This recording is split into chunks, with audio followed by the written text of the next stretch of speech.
And thank you for staying with us. With the increase of technological convenience, making our lives easier, we're sharing more information online than ever before. But here to inform us now on some common internet scams, how to protect our mobile devices, and more is Varun Sehgal, Chief Information Officer at AVP at Hostos Community College, and welcome. Thank you for having me. Good. And so, yes, more and more of us are using the internet, but as more of us are using the internet, we're finding ourselves being victims on the internet, whether it's identity theft, people trying to get our identity. And do you find things are continuing to rise? Oh, absolutely. Okay. I'd like to preface by saying that prevention is better than cure. Right. It's really important to be wary of any of your online activities, and every single device, almost every person on this planet, even sometimes with multiple devices, is connected to the internet. Mm-hmm. So when you're connected to this World Wide Web, this massive network of billions of people essentially communicating with each other using different types of apps and systems and emails, it's really important to be cognizant about how you're surfing the web, how you're using different apps. And we'll go into a little bit about the different types of scams that people are falling victim to lately. Before I do that, I want to talk about this thing called secure and not secure network. We always hear this thing, right? Secure, not secure networks. Sure. How secure are secure networks? So the rule of thumb, at least in the IT world, is nothing is completely secure, right? That's sort of an assumption we make. But what common individuals can do, whether you're at work, whether you're at home, is you can take a number of different steps to help protect yourself and your devices. Security, especially in wireless, the best technology out there currently on most home-based routers and systems that you have is using WPA2. WEP, which is wired equivalent privacy, is a very old, has been hacked numerous times, so we don't recommend that. Changing the default admin password, for example, for your webcams, for your home routers, using very strong passwords, right, which have a complex mix of uppercase and lowercase, special characters, numbers, at least 8 characters in length, for instance. All of these things can really just help you take the special extra steps necessary to mitigate your chances of falling victim or having your account or your systems hacked. What are some of the most common scams that we're seeing right now that we should be paying attention to? Okay. One of the most frequent scams, and something that a lot of individuals are falling prey to, unfortunately, is a phishing attempt. And that's spelled with a PH, not an F. Mm-hmm. And so with phishing attempts, what ends up happening is you'll have malicious actors, cyber criminals, and so forth, sending out mass emails which look like they're coming, say, from your bank or from an institution that you work at. And they look very, very legitimate. But they'll say, oh, your account's been compromised. Please click here to enter and update your username and your password, or enter your social security number and date of birth so we can verify that no one's had access to your account.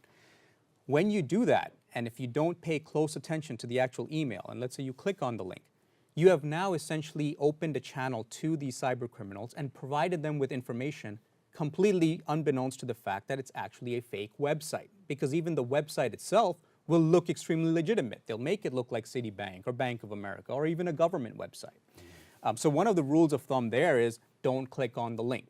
If you have the slightest bit of suspicion, make sure you open a web browser and you actually type in the address of your institution or the company and so forth directly into your browser so that you have a lower chance of actually being compromised. Mm-hmm. The next big thing which is going on right now is impersonation or imposter emails.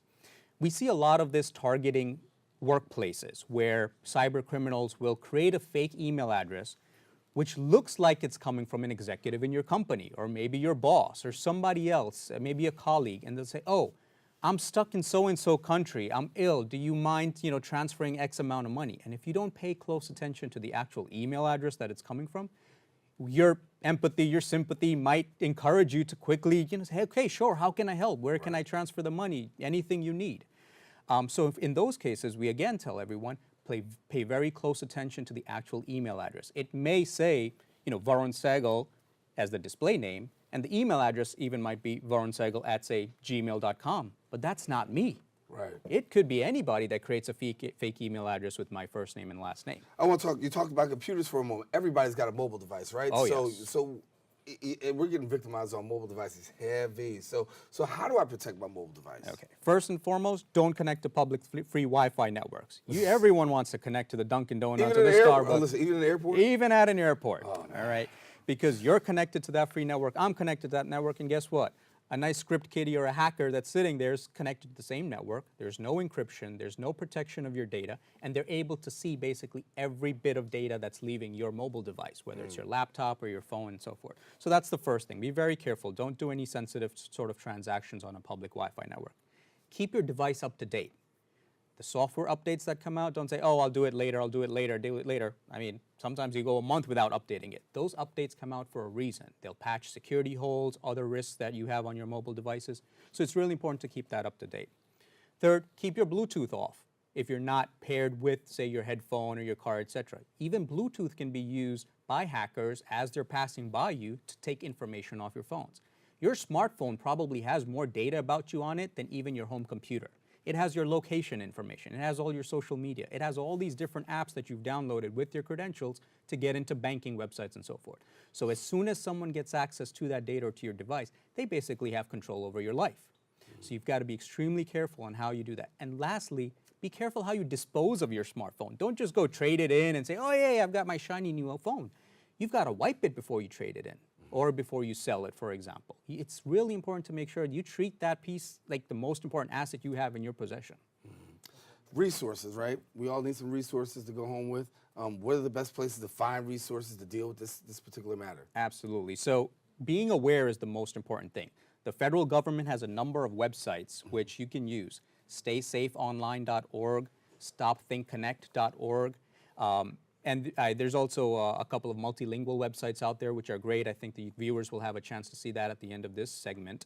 And very importantly, if you've ever been a victim of a crime, for instance, it's important to report that to ic3.gov, which is the Internet Crime Complaint Center for the FBI. It's really, really critical because the more information they have about these perpetrators, the better they'll be able to go out after them. Varun, thank you so much for coming and sharing with us. Very important information, very critical information. Thank you for coming. My pleasure. Thank you for having me. No problem. Listen, I want to tell our viewers this. Varun was gracious enough to share some useful cyber resources with us for cybersecurity tips. Now, to report internet crimes and for safe family computing, you may visit the websites that you see on the screen. And take a look at them right now. We're going to leave them up there for a few seconds and make sure that you get that. Now, if you want even more resources, what you do is visit hostos.cuny.edu/IT, and you'll be able to get all the information that you need. Don't go anywhere. We'll be back with more coming up after this.